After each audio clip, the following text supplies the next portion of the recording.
अब देखो, ये जो सत स्वरूप है ये बहुत विस्तृत है।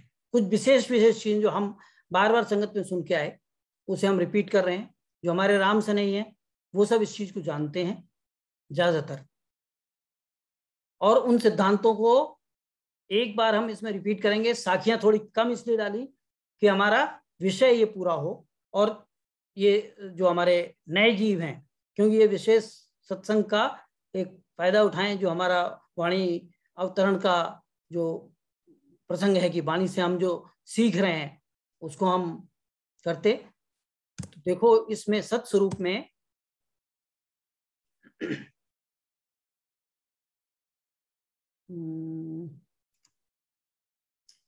इसी के अंदर ये जो पार ब्रह्म का देश है, छोटा सा जो नीचे आप देख रहे हैं, ये इसी के, ये भी इस सत्स्वरूप के अंदर ही है जिसमें हम लोग रहते हैं। जो आत्मा का देश है, ये जो हमारी आत्मा है इसका जो देश है वो इस सत्स्वरूप के अंदर है। ये पहला सिद्धांत ध्यान में रखें। ये दोनों ही पद आदि अनादि से हैं। जब सत्स्वरूप है तो होन काल पार ब्रह्म भी है, आत्मा का देश भी है, और यहां से आत्माओं को उस सत्स्वरूप में जाना है। अब इस पार ब्रह्म के अंदर क्या है कि इसमें सत्स्वरूप भी है, इसके अंदर सत्स्वरूप भी है, और इसके अंदर माया भी है, इच्छा भी है, शून्य भी है, जिसको शून्य कहते हैं। तो इसमें शून्य भी है और इसमें सत्स्वरूप भी है। दोनों चीजें इस होन काल में हैं।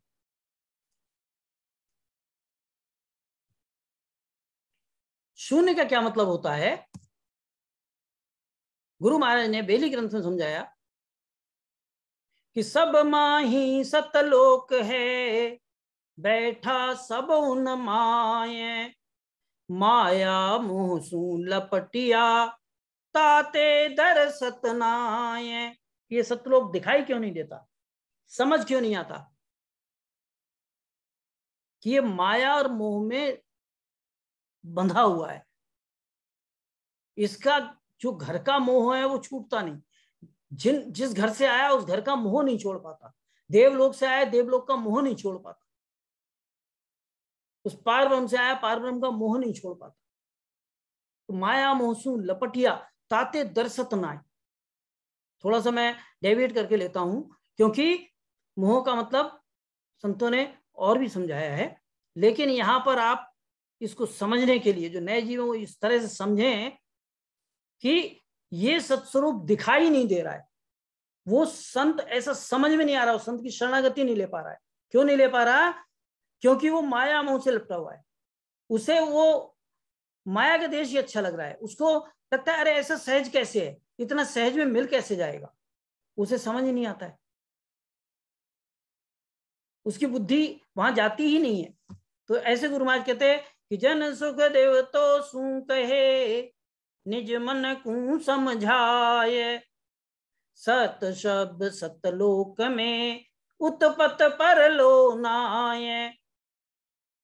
कि वो कौन सा सत शब्द सतलोक कौन सा है? कि उस सत शब्द से भी कुछ शब्द नहीं निकला है और सतलोक से भी कोई नहीं आया। सतलोक कौन सा? अमरलोक। सतलोक कौन सा? साहिब प्रदेश। सतलोक कौन सा? कि वो जो अमरापुर है, अजर लोक है, उसकी बात कर रहे हैं गुरु महाराज। अपने देश की बात कर रहे हैं कि वहां उत्पत्ति और प्रलय नहीं है। बाहिर को सतलोक कहूं, सुन जो सब नर आए, पौल मुष्ट में ना बंधे, ओही लोक कहाए। क्योंकि किसी दरवाजे के अंदर पौल में बंद नहीं होता, मुष्ट मुट्ठी में पकड़ में नहीं आता वो। सुन सायवयूं रम रया, घेरत दूधर समाये, महासुन्न पर सुन्न है, सो सत धाम कहाये। कि वो संतों का देश कैसा है?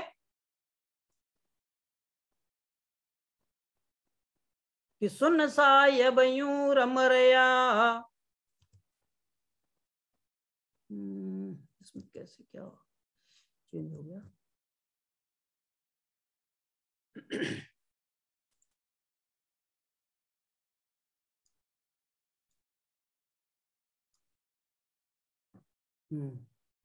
तो गुरु महाराज कहते हैं कि वो जो सुन साहेब यूं रम रहा, घिरत दूध रस माए, जैसे दूध में पानी भी है, रस भी है और घी भी है, ऐसे ही गुरु महाराज कहते कि वो जो परम शून्य है, जो शून्य साहेब है, वो इसी तरह से है, वो यही मिलेगा आपको, वो इस देह में ही मिलेगा।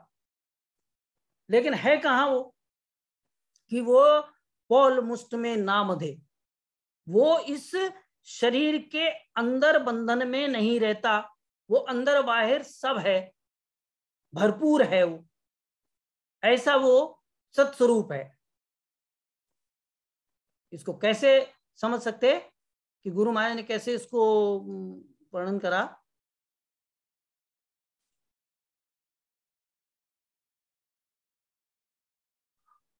Screen, white screen.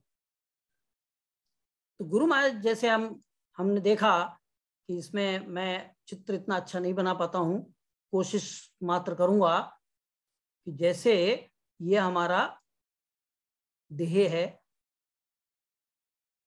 ये क्या है? ये मिनी सृष्टि है, इसमें पूरा पार ब्रह्म की सत्ता, और यहां ये जो ये इतना एरिया ऊपर का है, ये हमारा ये पार ब्रह्म है, और इसके ऊपर जो यहाँ पे ये कवर्ड है, ये क्या है? ये यहाँ पर वज्र कपाट। अब इस कपाट में वो बंधा हुआ नहीं है, वो इससे बाहर अंदर सब में है। तो कहां मिलेगा? कि जैसे ही ये कपाट खुला और यहां से जैसे ही वो इसके बाहर सब जगह हर तरफ अंदर बाहर सब में वो आपको मिलेगा सत साहिब।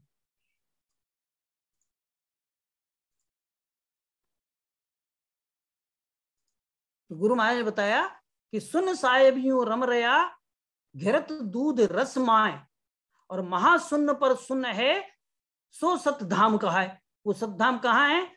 इसको हमने संतों के माध्यम से बार बार उस चीज को सुना है कि ये जो हमारा मनुष्य देह है, जो मिनी सृष्टि है, इस मिनी सृष्टि में इससे इस देह के बाहर जब वो अखंड ध्वनि चालू हो गई, तो वो कहां से आ रही? कि वो सत्स्वरूप से ही है, और वो अंदर बाहर सब जगह हो जाती है, हर जगह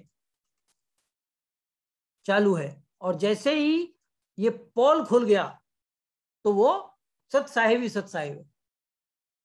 और एक शब्द इसमें इस्तेमाल करा गुरु महाराज ने कि महाशून्य पर शून्य है, सो सत धाम कहा है। तो इसको संक्षेप में देखेंगे कि शून्य किसको कहते? शून्य क्या है? गुरु महाराज ने मोटे तौर से 3 हिस्सों में बांटा कि एक माया शून्य जो माया के साथ है, एक ब्रह्म शून्य और एक परम शून्य। देखा है, माया शून्य सब सोझ के, मिलो परम शून्य जाए, तब तुम साहिब एक वो सतलोक के माए। तब तुम्हें और साहिब में कोई अंतर नहीं। जैसे वो कपाट खुल गया, जैसे वो पोल खुल गई, तो तुम में और साहिब में कोई अंतर नहीं। वो 10वां द्वार जब खुल गया, जीते जी वहां से अखंड ध्वनि चालू हो गई। गुरु महाराज कहते कि तब तुम साहिब एक वो और सप्तलोक के माए। अब इस शून्य पे बहुत सारे प्रश्न आते रहते कि शून्य क्या, शून्य क्या, शून्य क्या। तो उसको समझने के लिए इसमें मोटे तौर पे जो गुरु महाराज ने फरमाया, यूं तो शून्य गुरु महाराज ने लिखा है कि कोटक सुन्ना चूर कोई जावे, सोहंसा अमरापुर पावे। कोट सुन्ना का बिवरा दाखूं, लोक लोक का सुख सब भाखूं। कि करोड़ों शून्य है और उन्हें चूर्ण करके उनका छेदन करके कहां जाया जाता है? अमरापुर। कोटक सुन्ना चूर कोई जाबे, से हंसा अमरापुर पावे। तो शून्य कैसे समझाई? एक जगत का दृष्टांत लेते हैं कि देखो, एक टीचर, अध्यापक अपने विद्यार्थी को पूछता है कि ये जो घड़ा रखा हुआ है, ये घड़ा देखकर आओ खाली है या भरा है। और घड़े में क्या कर देता है वो? कंकड़ पत्थर के टुकड़े डालता और पूरा ऊपर तक पैक कर दिया। और पैक करके उससे पूछता, वो कहता हाँ ऐसा गुरुजी, वो तो सब घड़ा तो एकदम भरा हुआ है। ठीक है। उसमें घड़े में उन्होंने एक बाल्टी रेत ली और उसके ऊपर पलटना शुरू करा। वो कहां गई? वो सब घड़े में समा गई। तो इसको क्या कहा? जो समाई वो जगह क्या थी? वो शून्य थी। तो उन्होंने पूछा अब क्या हुआ? बोले गुरुजी अब तो भर गया, अब भर गया, अब कोई संशय नहीं, अब भर गया। ठीक है, भर गया। उस घड़े में उन्होंने 4-6 लोटे पानी डाला। बोले अब भर गया? बोले हाँ गुरुजी अब तो हो गया ना, अब तो भरा हुआ है ना। तो बोले देख, पहले भी शून्य थी जिसमें कंकड़ पत्थर थे, तब भी रेत से भरा, उसमें पानी डाला फिर भरा, फिर उसमें रंग डाल दिया और वो रंग उसमें सब पानी में घुल गया, पत्थर में लग गया, रेत में लग गया, सब में रंग ही रंग हो गया। कहते अब क्या गया, ये कहां गया? बोले गुरुजी, बोले अब जगह थी तभी गया ना। तो ये जो जगह है यही शून्य है। शून्य का मतलब क्या है? कि उसमें अभी जाने की जगह है, उसमें अभी कुछ जा रहा है। तो घड़े के अंदर वो भी डाला तो वो भी उसमें मिक्स हो गया, कलर भी मिक्स हो गया। अब कहते अब हो गया ना? तो कहते हाँ गुरुजी अब तो हो गया, बात सही है। उस घड़े में नमक डाल दिया 4-6 पैकेट। अब क्या हुआ? बोले हाँ ये तो चला गया गुरुजी। तो यही गुरु महाराज कहते कि महाशून्य है। और इन सब शून्य से परे निकला, इनको जब उसने इन सब में जब पहुंच गया वो शब्द, तो समझो हो गया काम आपका। कुछ बचा ही नहीं। तो क्या करा गुरुजी ने? एक घड़े में नीचे एक छेद कर दिया। क्या करा? जो शून्य है उसको छेद दिया। जैसे ही छेदा, सदगुरु क्या करता है? सदगुरु वही आत्मा तक पहुंचने का साधन बनाता है। वो उस अंतरात्मा पे चोट करता। सदगुरु किसका है? सदगुरु है इन जीव का, वो इस देह का नहीं है, वो उस जीव का है। वो क्या करता है कि वो आत्मा में जाकर पहुंचता। घड़े में छेद कर क्या हुआ कि वो पानी निकलना बाहर शुरू हो गया। ऐसे ही कंठ स्थान पे ही शब्द आता है, क्योंकि जीव वही होता है। तो जो जिन जिन को ये प्रश्न रहता कि अरे वो नाभि में प्रकट होता है, वो वहां प्रकट होता है, वो मेरे पहले जन्म का आ गया, कोई पुराने जन्म का आ गया, कुछ नया आ गया, वो अलग बात है कि वो आपके आया, लेकिन प्रकट वो हमेशा ही कंठ पे होगा। इसमें किसी को भी कोई भी डाउट है, वो इस डाउट को निकाल दें। गुरु महाराज ने जगह जगह इस बात का वर्णन करा है कि कंठ शून्य जो है, उस शून्य में वो रंकार की ध्वनि हो जानी चाहिए। उसकी वो जगह जब उससे भर गया, फिर उसके अंदर कौन सी ध्वनि नहीं जाएगी? कौन नहीं है कि उसमें से जो होन काल की सत्ता है, पार ब्रह्म की सत्ता है, वो हट गई। कैसे हटती? सने सने कि जैसे इस घड़े का हाल हो रहा है, टीचर जो है अपने स्टूडेंट को पढ़ा रहा है, सिखा रहा है उसको कि जगह कैसे होती, वैसे ही सतगुरु पहुंचाते बात कि घड़े में छेद किया, कंठ शून्य का छेदन हुआ, पानी के साथ रंग भी बह गया। ऐसे ही इस शरीर के साथ क्या लगे हुए हैं? षड रिपु, मन, बुद्धि, चित्त, सभी इनके साथ क्या लगे? काम, क्रोध, लोभ, मोह, उन पर बार होना शुरू हुआ। जो कर्मजन्य है, जो कर्म बढ़ाते, कहते हैं उनका प्रभाव कम होने लगा। इसको थोड़ा इसमें करेक्शन की जरूरत है, उसको आगे कभी देखेंगे। आगे जो नमक था उसका क्या हुआ?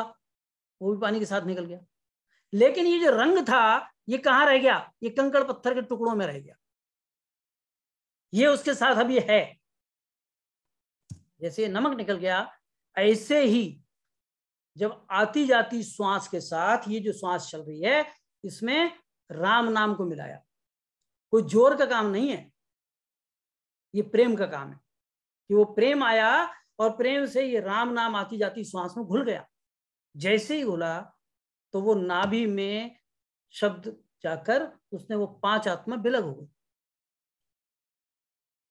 जैसे पानी के साथ नमक भी निकल गया घड़े में से, वैसे ही इस राम नाम के सुमिरन से ये रीति बनी कि वो आपके घट से जो बाकी विकार हैं वो निकलने शुरू हो गए, वो विलग हो गए, अलग हो गए। वो उनको निकलने का रास्ता मिल गया, उनको हटाने का रास्ता मिल गया।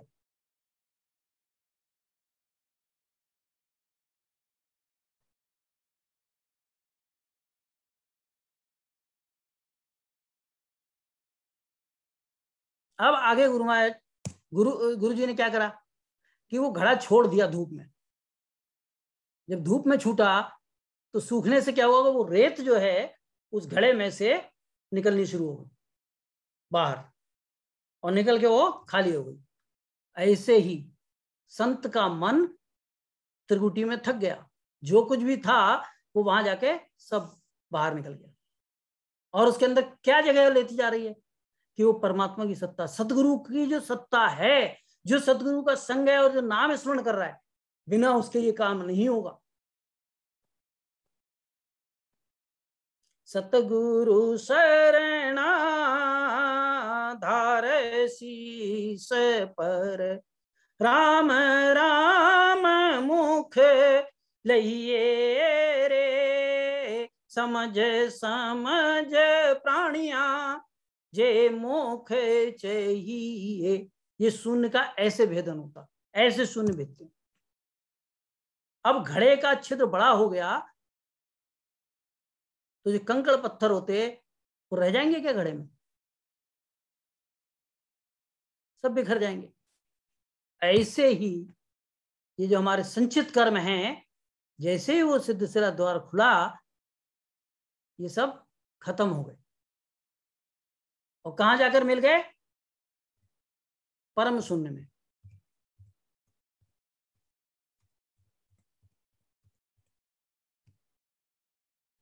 माया सुन सब सोज के, मिलो परम सुन जाए, तब तुम साहिब एक वो सतलोक के माये। अब अंदर बाहर कोई फर्क नहीं रहा, हर जगह जहां देखो वहां सतगुरु की सत्ता है।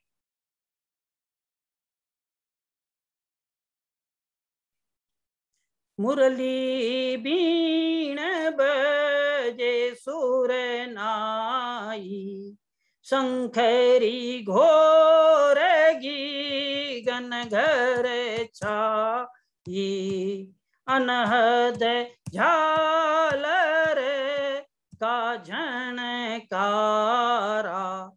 रोम रोम बो लेर रंकारा, जन सुख राम स सत्ता जागी, ब्रह्म समाध ब्रह्मंड में लागी, 10वें द्वार करे हंस केला, अनंत कोट संतों का मेला, ऐसो समयो सदा हमारे, आठों पहर संजा क्या सकारे, जन सुख राम अमर घर पाया, जामन मरण मोह नहीं माया। ये सब जितनी मोह माया, कंकड़ पत्थर रेत पानी है, रंग नमक सब निकल गया। तो ऐसे गुरु महाराज फरमाते कि देखो ये समझने का इसका एक लिया है, गुरु महाराज ने इसकी व्याख्या ली, विषय बड़ा है तत्वभेद का। या बेली ग्रंथ में आप लोगों ने अमर आनंद राम सभा जोधपुर में बेली ग्रंथ सुना होगा, ये सब बेली ग्रंथ की व्याख्या थी। तो बेली ग्रंथ को विस्तृत तरीके से, और ऐसे जो रामसनी नहीं है उनके लिए भी ऐसे सहज सहज करके समझ में करने का कभी और प्रयास करेंगे, और उसको सुने आप बेली ग्रंथ को, और जरा एक बार इस आधार से सुनने समझने की कोशिश करें। अब ये जो पार ब्रह्म है इसमें उसकी पूरी झलक है सत्स्वरूप, और इसमें ही यह आत्मा का देश है।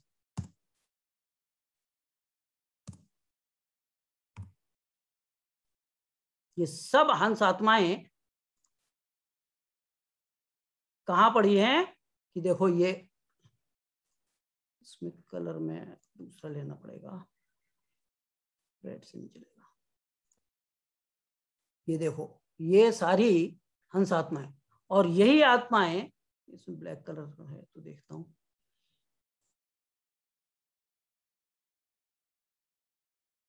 यही हंस आत्मा, और देखो इस मनुष्य देह में यहां से आकर बैठी है।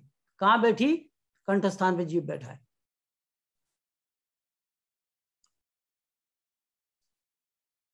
हर एक घट में। और इसमें क्या क्या है, अब इसको देखो एक समझते। ये पार ब्रह्म और ब्रह्म शून्य, इसका जोड़ा है। ये कहां पर है? ये जैसे हमने देखा कि सत स्वरूप के अंदर पार ब्रह्म, और पार ब्रह्म क्या है कि उसमें हंस है, और ये हंस पे पूरा प्रतिबिंब पूरी सत्ता इसकी है, इसलिए इच्छा माया साथ है। और इसके साथ क्या लगा है? इसके साथ मन है, और इसके साथ शब्द, स्पर्श, रूप, रस, गंध, ये पड़े हैं। और ये आकर कहां बैठा? ये पूरा का पूरा यूनिट जिसमें सब कुछ है वो कंठ पे बैठा है, और इस कंठ पे बैठा है, इसके ऊपर ये कर्म पड़े, और ये क्या कर रहा है? कर्मों को बढ़ा रहा है। ये आया कहां से कि इसने ये प्रारब्ध से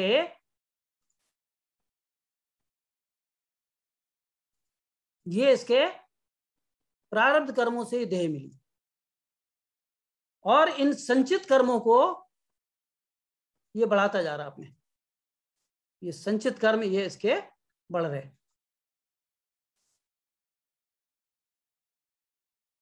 ये इसको बढ़ाता जा रहा है।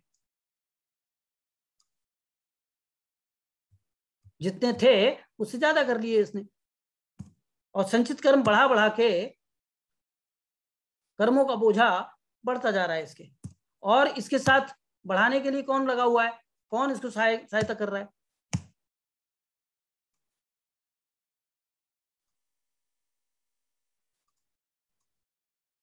कि इसके साथ ये षड्रिपु लगे, काम, क्रोध,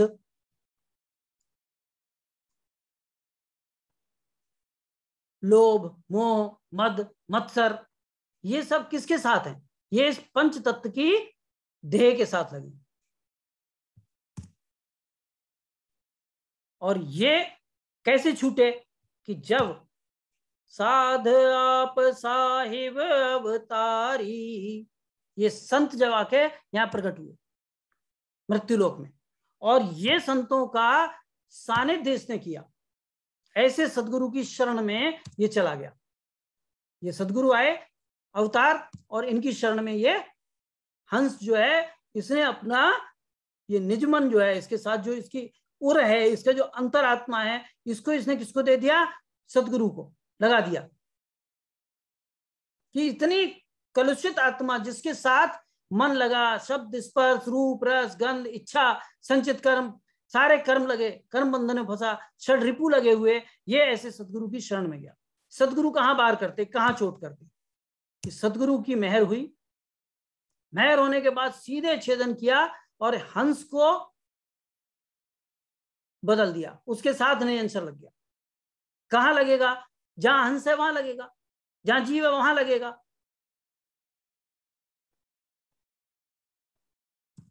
गुरु महाराज कहते, भेद बिना सुख राम के, सब देह का गुरु हो। ये जो यहां देखा, ये गुरु किसका है? इस हंस का है, आत्मा का है। और भेद के बिना क्या है? भेद बिना सुख राम के, सब देह का गुरु हो। ये करनी की सुन क्या चली, नाव रटावे को। ये जो देह के गुरु हैं, ये अगर नाम भी रटा रहे हैं, ये राम राम भी दे रहा है, तो भी वो गुण नहीं करेगा। क्यों? क्योंकि उसके पास वो बीज ही नहीं है जो उसकी आत्मा को में पहुंचे। वो जब तक नहीं पहुंचेगा, उसका कार्य नहीं होगा।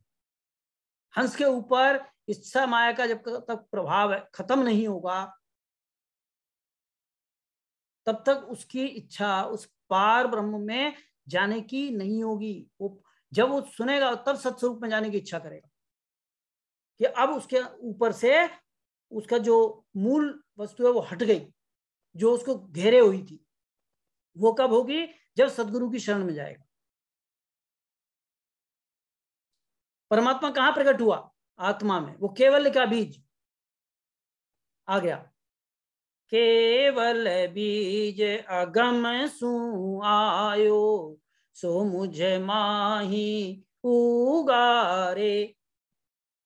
आगे सुनो तीर्थंकर पायो, जहां संग बहु हंस उगारे। गुरु महाराज कहते वो केवल का बीज अगम से आया। कहाँ हुआ?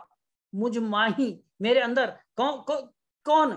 उस आत्मा के अंदर, उस हंस के उर में जाकर वो असर करता, वहां रोपित होता, वो वहीं पैदा होता, वहीं जाता है, वो कहीं और रहता नहीं। और वो नयनछर की जो सत्ता है, वो क्या करती? कर्मों को हटाएगी।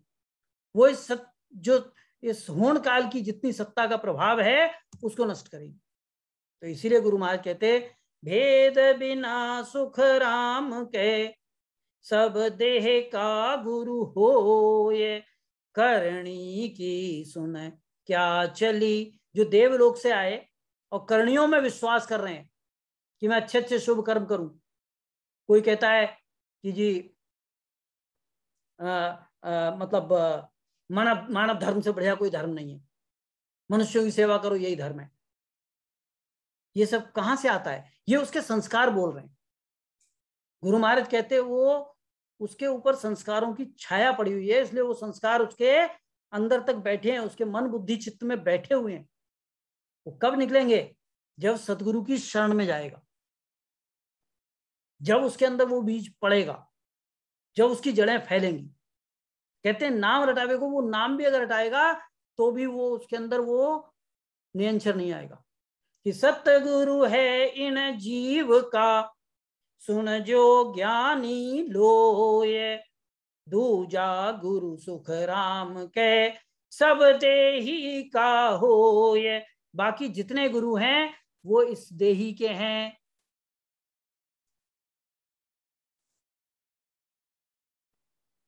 ये जो देह है इसके गुरु है। वो इसके हंस के उर के गुरु नहीं, वो उसके अंतरात्मा के गुरु नहीं, वो इसके गुरु नहीं है जो यहां बैठा है, वो इसके गुरु नहीं है इस हंस के।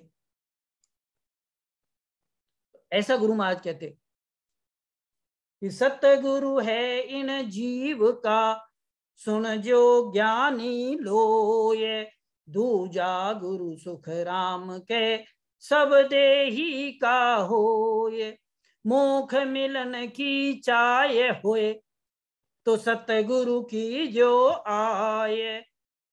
अगर मोक्ष मिलने की इच्छा है, जिसके लिए आप लोगों ने अपना समय निकाला है, आज इस सत्संग में आप आए हैं, तो गुरु ज्ञान क्या कहता है कि मोक्ष मिलन की चाय है, तो सतगुरु की जो आए, दूजा गुरु सुख राम के, सब ही कर्म उपाय।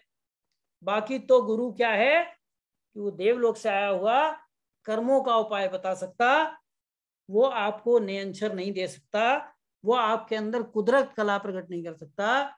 वो जो आदि सतगुरु सुखराम जी महाराज के ज्ञान में चलने वाले ईश भगवंत हैं, उनको मानो, उनकी शरणागति लो, उनका सानिध्य लो और अपने हंस का कार्य करो, उसके अंदर ये बीज रोपित करो, ऐसा गुरु महाराज कहते। तो आज की संगत में हमने देखा कि इसको एक बार रिपीट करेंगे जो गुरु महाराज ने कहा। हमने अभी जो सत्संग में देखा कि भाई देवलोक से आते हैं,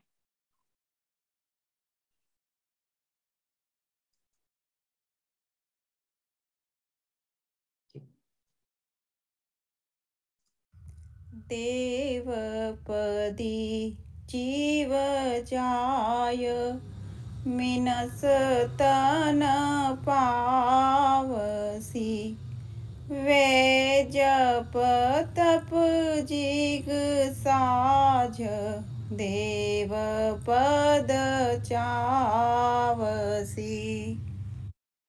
तो उन्हें देव पदवी को छोड़ना है, वो देव पद की इच्छा कर रहे हैं, वो उनके संस्कार में बसी हुई बात है, तो उस संस्कार से बाहर निकलना है। और ये सारे उनकी रीतियां होती हैं, जैसा गुरु महाराज ने यहाँ फरमाया।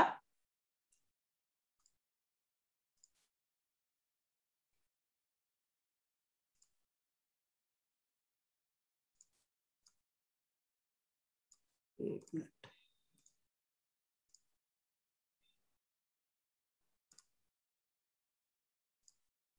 एक घड़ी आधी घड़ी हर को ध्यान धरे हैं, वासर बर जिग जोग जब को नाई करे रे, एक घड़ी जतन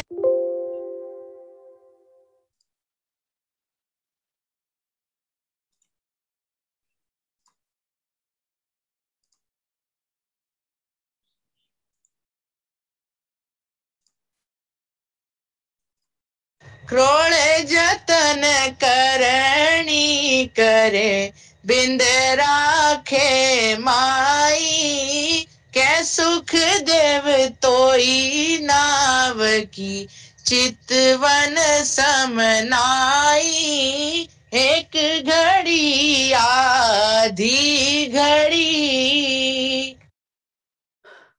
तो हमें आज का विषय यहीं पे विराम लेना होगा, समय का तकाजा है। और अभी जो हमारा बाकी है, तो वो अगली संगत में हम देखेंगे आगे जब भी समय होगा, कि जो मनुष्य से मनुष्य बनते उनकी रीति, और इसको हम इसके साथ जन्म को छोड़, मिनख ही होवसी, सो सब शिवरण साझ, धर्म पंथ जोवसी। तो इसी के साथ मैं अपनी वाणी को विराम दूंगा और प्रकाश भाई साहब से निवेदन करूंगा कि आगे का संचालन अपने हाथ में लें। राम राम साहब, मैं अभी आपको होस्ट बनाता हूँ साहब। राम राम साहब, बहुत बहुत हार्दिक आभार। बहुत ही अच्छे से आज का जो विषय था अपना हरदिस पद राग मंगल से लिया गया, देव पदवी जीव जाय मिनक जन पावसी, वे जप तप जिग साज देव पद चावसी। तो पूर्व संस्कारों के आधार पर जो देवलोक से आने वाली जो हंसवर्ती आत्मा है वो किस प्रकार जप तप और यज्ञ में लग जाती है, वो हमारे आज परमादरणीय बड़े भाई साहब भगवजी भाई साहब को है जो परम दयाल सतगुरु सुखराम जी महाराज ने निमित्त बना करके इस विषय को बहुत ही अच्छे से एक एक चीज को समझाने का प्रयास किया कि किस प्रकार देव योनि से या स्वर्गवासी आत्मा जो संसार में आती है तो वापिस वो उसी में जप में तप में यज्ञ में करने कारणों में लग जाती है और वापिस वहीं जाने का प्रयास करती है।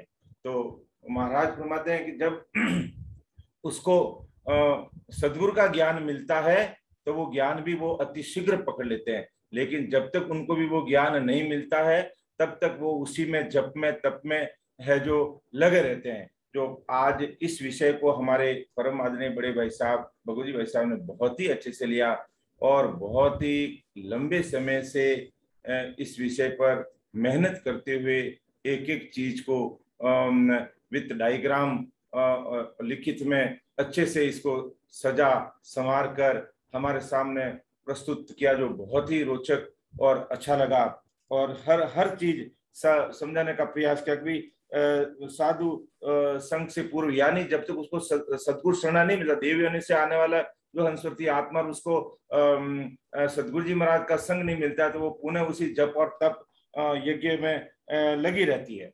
लेकिन उसमें फिर पंचायन संकार वो कौरव पांडवों द्वारा किया हुआ यज्ञ का भी उदाहरण दिया कि उसमें कृष्ण भगवान भी मौजूद थे और उस यज्ञ के अंदर कहते हैं 88,000 राजा और 99 करोड़ ऋषि भी जीम गए, लेकिन वो पंचायन संघ नहीं बोला।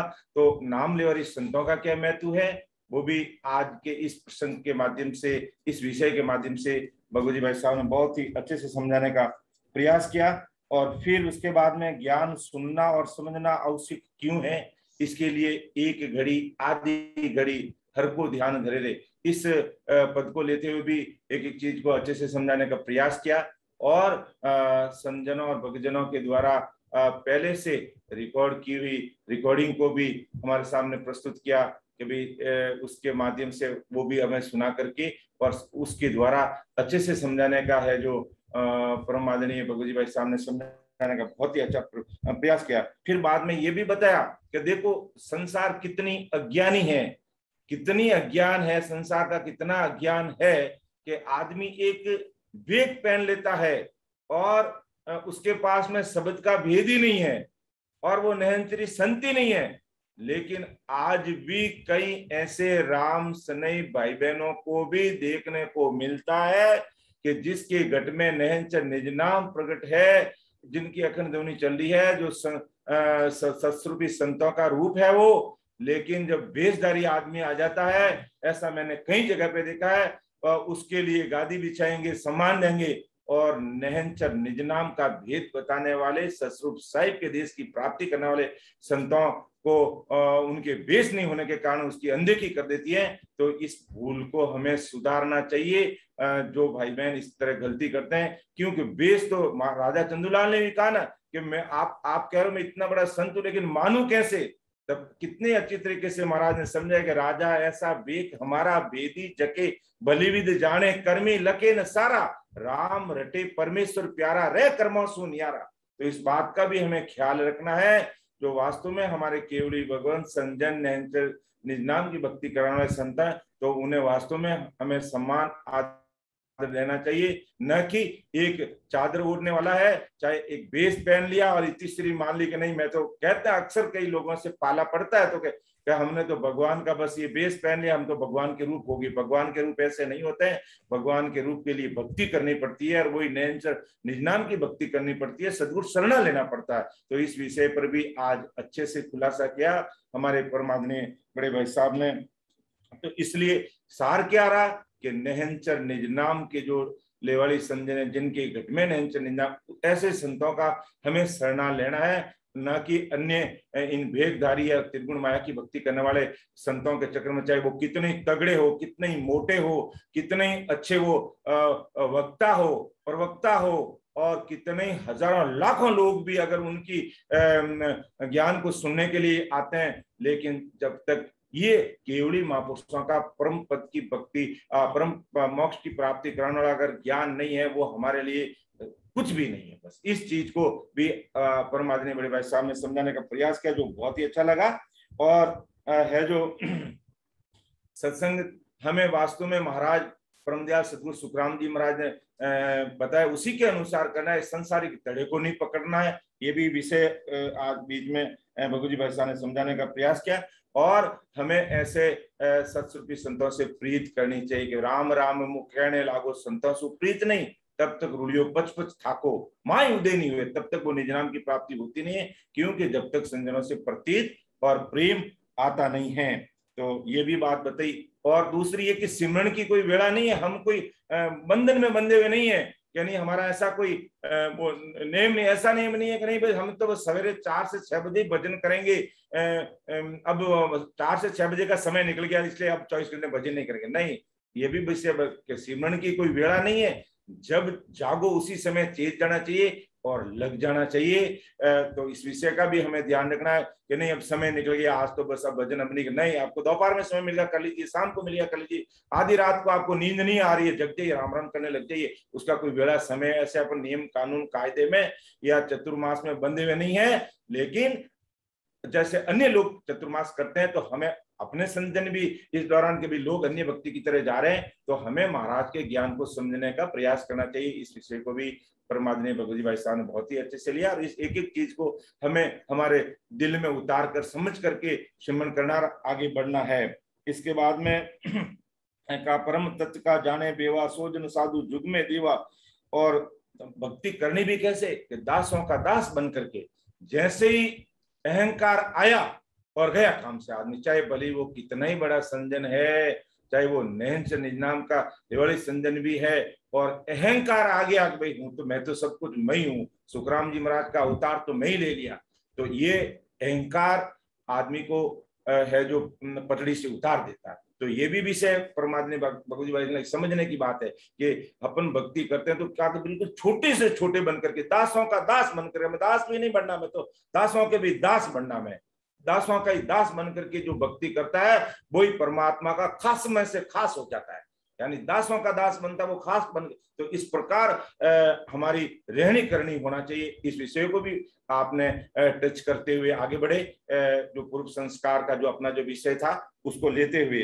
तो और फिर आगे भी आपने जो सुन के बारे में संसार का दृष्टांत देकर के कि किस प्रकार उस घड़े के अंदर कहते हैं कंकड़, रेत, पानी, रंग, नमक भरे हुए रहते हैं, और जैसे ही नेहंचर निज नाम कंठ सुन पर आकर के प्रकट होता, तो धीरे धीरे धीरे, चाहे वो नमक है, चाहे रंग है, चाहे पानी है, चाहे रेत है, कंकड़, यानी सारे विकार एक तरफ होकर के पांचों विषय खत्म, मन निजमन हो जाता है, और ये नवतत्व लिंग शरीर भी गढ़ करके एक अलग होकर के उस देश की प्राप्ति कर लेता है। इस विषय को भी आपने बहुत ही अच्छे से विद उदाहरण, विद एग्जाम्पल और बहुत ही अच्छे से कहते हैं ना डेकोरेटिव सजा करके कितनी मेहनत की हम अंदाजा लगा सकते हैं।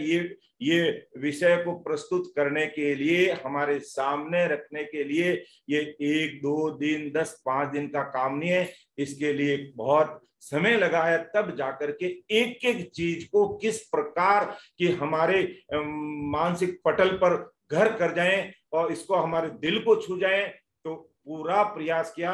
इसलिए बहुत बहुत परम आदरणीय बड़े भाई साहब का हार्दिक आभार, धन्यवाद कि कितनी मेहनत करते हैं, तब जाकर के विषय हमारे सामने रहता और हमारे दिल को छूता है। तो बहुत मेहनत करने के बाद और इतनी बातें हमने सुनने के बाद में ऐसा नहीं कि इस कान से सुन लिया और इस कान से निकाल लिया, इसको हृदय में बिठा करके उसको फॉलो करते हुए, अनुसरण करते हुए, एक एक चीज को दिल और दिमाग में रखते हुए, नहनचर जो नहनचरी संजन है उनका आदर सम्मान करते हुए, उनको समझते हुए हमें भक्ति मार्ग में आगे बढ़ना है और 4 चांद लगाने हैं। ये हमारी भक्ति में 4 चांद लगाने के लिए ही ये सारी चीजें हमारे सामने प्रस्तुत की जाती है। या हमें किसी कोई ऐसा नहीं कि हमें कोई ये इस प्रकार हम करें तो इसके पीछे हमें कोई भेंट मिलेगी, पूजा मिलेगी, ऐसा कोई उद्देश्य नहीं है। बस रामसनेही भाई बहनों को किस प्रकार ये समझ में आ जाए और उनकी आत्मा का कल्याण इसी जन्म में हो जाए और सतस्वरूप साहिब की भक्ति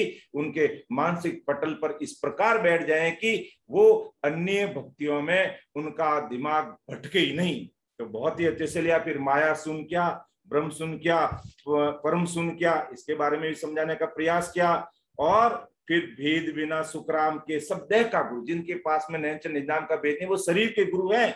सदगुरु है जीव का, सदगुरु जी महाराज जीव का है और उनका सानिध्य मिलने से ही वो उस देश की प्राप्ति कर पाते हैं। तो मौक मिलन की चाय है तो सदगुरु की जो आय, ये विषय और पूरा सार आज की सत्संग का रहा और बहुत ही अच्छा लगा। बहुत ही अच्छे से, बहुत ही मेहनत करने के उपरांत हमारे सामने ये चीज हमारे सामने आई है। तो बहुत बहुत परम आदरणीय बड़े भाई साहब का हार्दिक आभार, धन्यवाद प्रस्तुत करता हूँ सभी रामसनेही भाई बहनों की ओर से कि इस प्रकार आप आगे भी है जो मार्गदर्शन करते रहिए राम सभा में। राम राम साहब, बहुत बहुत हार्दिक आभार। अब मैं है जो परम आदरणीय बड़ी दीदी कौशल्या बाई जी से निवेदन करूंगा कि आप है जो पद लीजिएगा। कौशल्या बाई जी, राम राम साहब, प्रणाम भैया। राम राम राम राम। एक मिनट, ये अभी रेज हैंड कर रहा था कोई, कौन कर रहा था? विवराज जी ने रेज हैंड किया था। हाँ हाँ, विवराज जी राम राम बोलिए। हाँ, राम राम साहब, प्रणाम सभी संतों को प्रणाम। राम सभा में राम राम साहब। मेरा यही है कि बहुत अच्छा विषय चल रहा है ये पूर्व जन्म संस्कार का। बहुत बार ये हमारे मन में ऐसा प्रश्न रहता है कि हम रामसनेही होके हमारे विचारों में कई बार ये ऐसे विचार क्यों आते हैं कि हम रामसनेही होते हुए भी इस भक्ति को धारण करने में या हमारे साथ जुड़ने वाले रामसनेही इसको आसानी से धारण नहीं कर पाते। तो ये समझते समझते मेरे को लगा कि आपने जो अभी साखी ली थी, तो देवलोक सो देवत आवे परम तत्व जन पावे, इसके बाद में जो दूसरे नंबर की साखी है वो आपने इसके अंदर समझाया होगा, तो मेरे को समझ नहीं आया या फिर आपने लिया ही नहीं। कर्मी जीव मिनसगत होई परम तत्व नहीं पावे सोई, इसके बारे में पूछने के लिए मैंने प्रेजेंट किया था। अच्छा, इसमें गुरु महाराज ये कहना चाहते कि जैसे इसमें कहा है कर्मी जीव कहाँ से आएगा? कर्मी जीव या तो नरक से आता है, ठीक है, या 84 से आता है। तो ऐसे जो देवलोक से आते हैं वो परम तत्व धारण करने में उन्हें समय नहीं लगता, इसलिए जो देवलोक से आए हैं वो भले ही ये सब चीजें कर रहे हैं, लेकिन अगर वो ज्ञान को समझना चाहें, वो संगत में बैठें, वो सदगुरु का शरण लें, तो उन्हें अवश्य मिल जाएगा, जल्दी मिल जाएगा। राम राम सर। कर्मी जीव को ये परम कर्मी, तत्व, हाँ, उसे मिलने में समझ नहीं आता ना, समझ नहीं आएगा ना उसको। कोई भवतारी संत आ जाए, उसकी शरणागति मिल गई तो अलग बात है, उस विषय को भी लेंगे। यानी बहुत दिन तक वो सत्संग में आता रहेगा तो भी उसको ये लाभ नहीं मिल पाएगा, ऐसा लग सकता है कि संस्कार रहते हैं ना उसके। तो वो जो आगे जो गुरु महाराज ने बाकी बोले हैं उसको जब हम लेंगे, 2 संगत और लगेंगी मुझे लगता है। हाँ, उसमें आएगा। जब नरक से मनुष्य बनता और 84 से बनता, उस विषय में इसको कवर करने की कोशिश करेंगे। राम राम सर। ठीक है सर, राम राम सर। राम राम राम। हाँ, बिल्कुल बिल्कुल विवराज जी, आज जो अपनी जो साखी थी ना, देव पदवी जीव जाय मिनक तन पावसी वे जब तब जब, तो इस विषय को ही भाई साहब ने लिया और अच्छे से समझाए, पूरी सत्संग लगी। और अगला जो भाई साहब ने बोला मिनक जन्म को छोड़ मिनक ही होसी, ये अगले सत्र में लेंगे। फिर 84 फिर जो हुए सो मानवी वे सुन ज्ञान विचार कचन, ये भी इसको अगले सत्र में लिया जाएगा। फिर नरक कुंड से आता है कि नरक कुंड को भोग मिनक तन दरत है, सो नर मूड गिवार भगत सु अड़त है, उस विषय के बारे में भी आगे की सत्संगत में आएगा, आप चिंता नहीं कीजिएगा, इसका भी खुलासा होगा। सत्संगत से सभी रामसनेही भाई बहनों से करबद्ध निवेदन है, जुड़े रहेंगे तो हमें बिल्कुल जो कई चीजें ऐसी है जो हमने आज दिन तक नहीं सुनी है, तो वो चीजें भी हमें सुनने को मिलेगी। बस शर्त यही है कि नियमित रूप से सत्संगत और सिमरन में लगे रहेंगे तो सारी चीजों का भ्रम मिटेगा, कर्म कटेगा, सब चीजों का खुलासा परम दयाल सदगुरु सुखराम जी महाराज की कृपा से हमारे वरिष्ठ संतों को निमित्त बना करके ये चीजें सारी आएगी और सारे प्रश्नों का उत्तर मिलेगा। एक भी प्रश्न ऐसा नहीं रहेगा जिसका हम ये नहीं सोच सकते कि भी इसका उत्तर क्या हो सकता है, ऐसा विषय ही नहीं रहेगा। क्यों कि जिस भाव प्रति प्रेम से हम लगे हुए हैं तो बस उस भाव को ससुर राम जी सफल करेंगे। बस कहते हैं ना, बार बार अपन कहते हैं भाव तगड़ा तो कोई नहीं रगड़ा, भाव बिगड़ा तो रगड़े ही रगड़ा। बस अच्छे भाव से लगेंगे नहीं, हमें तो बस इसी जन्म से पार होना, तो महाराज भी बिल्कुल उनकी निजमेर होगी, दुनिया की कोई ताकत भोग नहीं सकती है। तो अब मैं परमादरणीय बड़ी दीदी कौशल्या बाई जी से निवेदन करूंगा कि आप है जो पद लीजिए। कौशल्या बाई जी, राम राम साहब, प्रणाम। राम राम साहब। राम राम साहब, बिल्कुल आपका आदि नंबर आ गया। सतगुरु, सर्व आत्माओं के सतगुरु, सर्व सृष्टि के सतगुरु, सतगुरु सुखराम जी महाराज ने धन्य हो धन्य हो धन्य हो राम सभा में राम राम सा। सभी वरिष्ठ संतों को मेरा कोटि कोटि प्रणाम सा। राम राम साहब, प्रणाम।